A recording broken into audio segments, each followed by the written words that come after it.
extending my stay now. Last time I videoed this, so I'm already extending my stay. I didn't disrespected anyone. You disrespected a lot, I didn't do.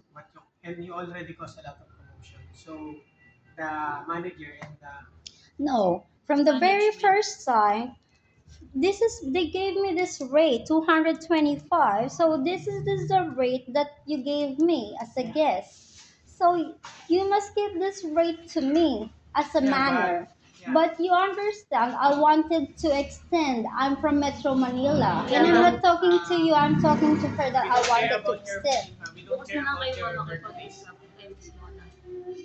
What did you say? One more. We don't care about your birthdays, ma'am. If we already caused a lot of commotion and you disrespected all of I us. didn't disrespect anyone. You disrespected me. I'm from Metro Manila. I got bullied by your housekeeper. That Visaya housekeeper bullied me and I lost 10,000 pesos. Yeah, she bullied me inside the room. I reported that already in police. But you're guessing that he takes your money, but she didn't take anything. And You don't have the proof that I wanted the CCTV open. I wanted to check the CCTV, but they didn't allow me. because we don't have CCTV in the room. But all of your stuff, where you're all wearing sleepers and you don't have uniforms. This is a hotel. You're receptionist. You shouldn't be talking to I will ask them housekeeper. to Why? to Why? give us a uniform next time. But for now, we Why? don't have. Because I cannot recognize your stuff. Yeah, we don't have. The housekeeper is very disrespectful.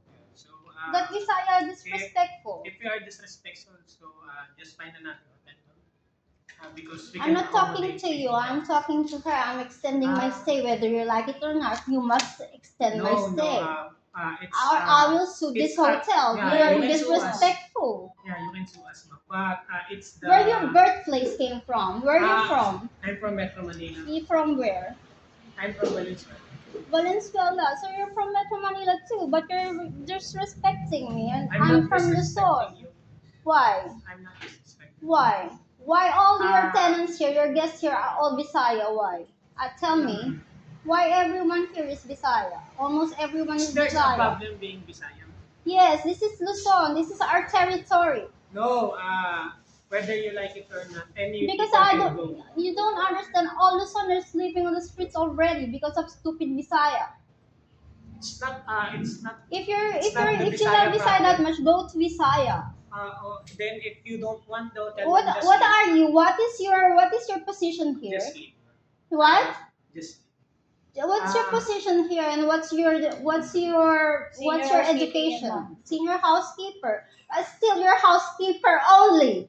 You don't understand. You're not receptionist. You're housekeeper only.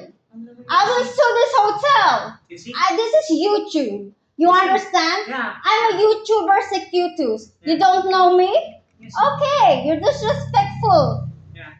How see, dare I you talk talk to me you in that a way? low-mannered voice, then You you're are going no unmannered.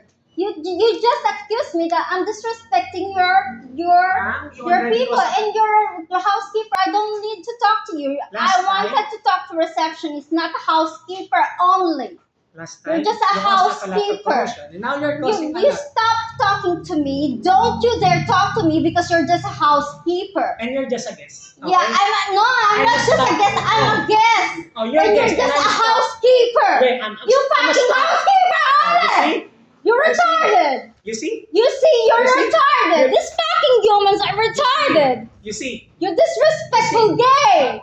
No, I'm not Huh? disrespecting you. You What's see? your name? Tell I'm your Aaron. name. I'm Aaron. Aaron what? I'm Aaron. Aaron what? Why would I give you my Your name? surname. Why? No, you fucking shit. Oh, You're you see? stupid. You see? You're Just so leave, ma'am. just leave. talk to me and Just tell me leave. your surname. Just leave. What's your surname? Just leave. You know, you don't have the right to talk to me that way. Just leave. Why? Why would you ask me to leave? Just leave. Because Why? You're very disrespectful. No, I'm not I'm talking disrespecting to you. her. This I'm is not the receptionist, not you. Marami na rin kasi mga complain eh. I'm not talking to Yeah, but anyone. I'm not complaining for you. Why were you you have a complaining lot, with me? you cause a lot of commotion. Why? You disrespected Bisaya. race. I'm just disrespected 5 the months staff. here. I'm So what? here. 5 But you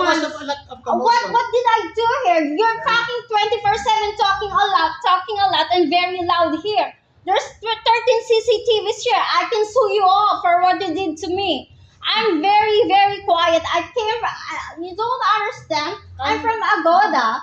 I've already been to top hotels and you don't have the right to talk to me that way. You fucking stupid housekeeper You see? only. You calling me What's that? your name? You calling me that? Why don't you dare you talk to me that way? Do I call you stupid? Do You're I call stupid because you're stupid. Nah, I'm not. I'm not. You see, I'm not. This is stupid. I What's can his see all my name? grades and What's his name? my college degree. Yes. What's your if your college degree, your English is very low. Wow. Wow. Coming from And you're you. a housekeeper. Coming from you. Don't talk to me that Coming way. from You you. cannot talk to me then. Stop talking to me because you cannot give your full name. Coming from you. Literally coming from you. Don't call me stupid. Can you No, explain no. now? Don't call it. No. You're stupid. No, Get no, no. out. The Don't talk to me management. that way. The management and also the Ma'am Raya. I called police. You know, call the police. You asshole housekeeper. You fucking gay. No, I'm not gay. Demons.